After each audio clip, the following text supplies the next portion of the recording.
So ayun, no, kay KGX, tumutulo si Bitcoin ngayon, no. So medyo wala lang yung camera ko, sira eh. Okay. So far, tumutulo siya, oh. 102.3. So kanina nag all time siya ng 107, no? Ay all time tuloy. Pumalo siya ng 107 ngayon. 103. Despite na kung titingnan natin, no, yung mga whales is nag-open long position ang 103. Oh, 103, 389. 'Di ba? Nang 48 million, 48 tuloy, 488 million. No? Ano to, i-liquidate sila, 'di ba? So far, ang nakikita ko lang dito, no, sa trading natin, sa 1 hour time frame, so breakout siya. Pero pagdating sa 12 hours time frame, no, breakout din, no? Pagdating sa 1 day time frame, ay 1 day pala yan. So breakout siya, no? Kung titingnan nyo, breakout pero biglang rejected. So ang pinag-aano ko dito, ang iniisip ko dito, baka makuha to si 100, no? Pag nakuha to si 100, mga kapatid, pag nag-bounce yan dyan, maglo-long position ako dyan, mga kapatid. No, maglo-long position tayo. And then, kung titingnan naman natin dito kay paring Ethereum natin, kay ETH, bakit kasi ang ginawa mo, no? Profit ka na kaninang umaga, ini-screenshot mo pa. Diba? Sana nag-TP ka na. So, for ETH naman, 399. Okay pa rin naman to si ETH, no? Pero kung titingnan nyo,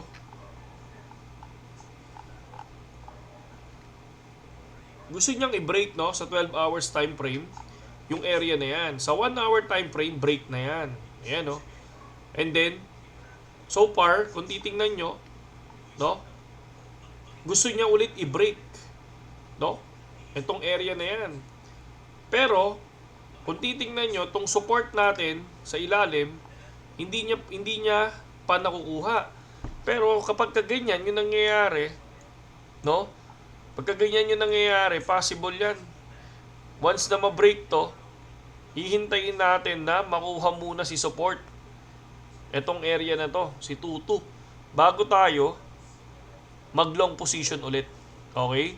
So far, kung tinitingnan natin dito sa Telegram natin, paldo naman kaninang umaga. Ayan, no? Sabi ko nga sa inyo, wag nyong i-screenshot eh. So, pero hindi tayo nag-screenshot. Ayan, no? Nag-TP tayo. Ayan, no? TP yan. Oh, 95 USDT. Diba? Wala sa ano ang screenshot natin, mga kapatid. At ito yung ating trade, no? So, $10, 18, $12, 95, 21, 1, 2, 2.04, and 3. So, tulad ng sinabi ko, pag nagkamali ka ng entry, pwede ka naman mag-buyback or pwede kang mag-cut loss ng 30%. Huwag mong panghinayangan yung cut loss mo. Dahil tulad ng sinabi ko sa iyo, no? Mas maganda na yung meron kang cut loss or kung may pang buyback ka, mag-buyback ka. Pwede naman ganun, di ba? So far, si ETH ay pumapalag, no? Pumapalag naman. Pero rejected. Pero once na makuha niya ulit to, possible lumipad dyan. Okay? So, kung titingnan naman natin dito sa area na to, masyado pang malayo yan. Meron pa siyang kailangan bugbugin itong area na to. Kailangan niya munang kunin yan. Tindi ng labanan, Yan. Yung area na yan, kailangan niya munang kunin yung area na yan. Okay? Okay? Kailangan niyang kunin yan, Sino to? Pwedeng dyan siya mag-bounce, no? Bounce ang buhok. See? 2,330. Okay? 2,330. And then, syempre, bigyan natin ng isang pie not wet.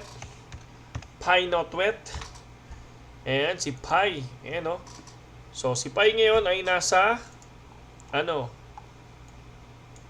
bang, puta, break pala ang aking 7.72, Wala, nakapokus ako kay kay Ethereum, di ko to nakita, Breakout pala, So, possible, pag dumuloy si BTC, pwedeng bumaba to, no?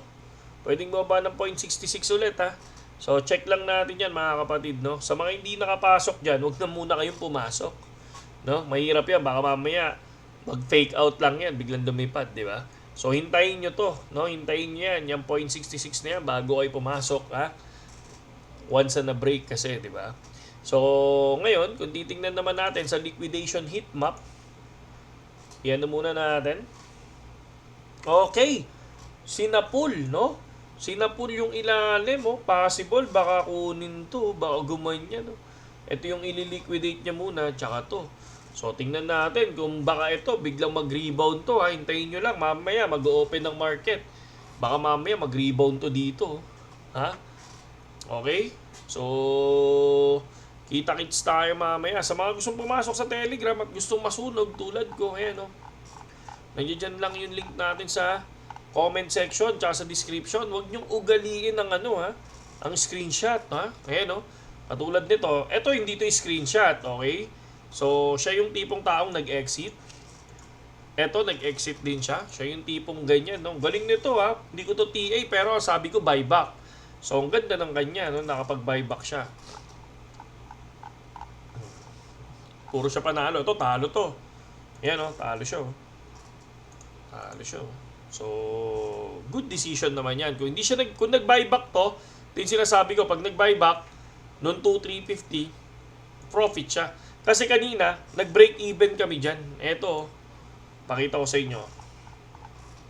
Ayan. Sabi ko, buyback ng 2,350, 2,300, 2,250 hanggang 2,2.